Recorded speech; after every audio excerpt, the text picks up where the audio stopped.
Hi, I'm going to share what I do as I start a brand new school year for classroom engagement model coaching. And then I also want to share some of the things I do as a classroom engagement model coach that helps me stay organized.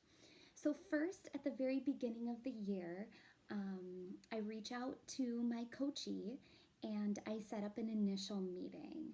And that initial meeting is a great way for us to start building a relationship and to get to know each other a little bit better.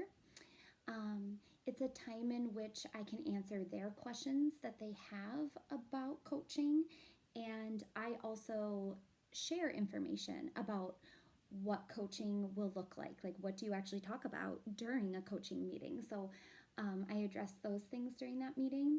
The other common questions I usually get as a coach is how often will we meet and how long will we be meeting? So I answer those questions as well. And typically, my coaching meetings are between 20 and 30 minutes. And then, depending on where those coaches are in their process of um, coaching, if this is their first year, their last year, that's how I answer their frequency of how often I'll be in to coach with them. Another thing that I like to do during that initial meeting is really figuring out when my coachee is available to meet. So if they prefer a certain day of the week, or they prefer just meeting after school or over lunch, then I am sure to accommodate what works best for them. After that, at the beginning of the year, I set up a few times to just go in and visit the classroom. It doesn't have to be for class, the whole class time, the whole class day. Just little bits of time here or there where I can see different routines. I can see the teacher and the kids in action, and then they get to know me as well.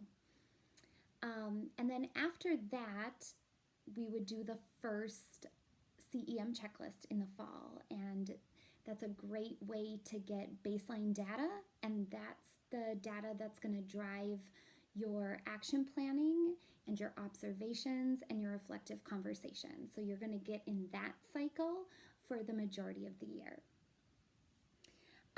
So now I want to share a little bit about what's been helpful for me as a CEM coach. When writing action plans, I often just ask a lot of questions once we've picked an area that we're going to work on. So if the teacher chose that they want to work on routines to the third, it's a collaborative effort. I don't ever want a teacher walking away feeling like, wow, now I have this big assignment I have to do for CEM coaching. So if they wanted to do a goal on routines to the third, they might physically write out what that looks like, and then I would look for visuals to help teach the kids the new routine. And so it's a collaborative effort. Another thing I do to stay organized as a CEM coach is I use Google and shared folders. So I always set up a shared folder between me and the coachee. So any action plans that we do, any resources or visuals or notes that we take or data that I share, all goes into that folder so we can both access it and edit it at any time. Another thing that's been really helpful for me is whenever we set up a coaching meeting or an observation of any sort, is to put it on Google Calendar and invite my coachee, because then I know that they have the date and time and I have the date and time, and if something needs to be tweaked because it's the wrong date or time, we can get in touch with each other on that. So that's helped us stay on the same page as well.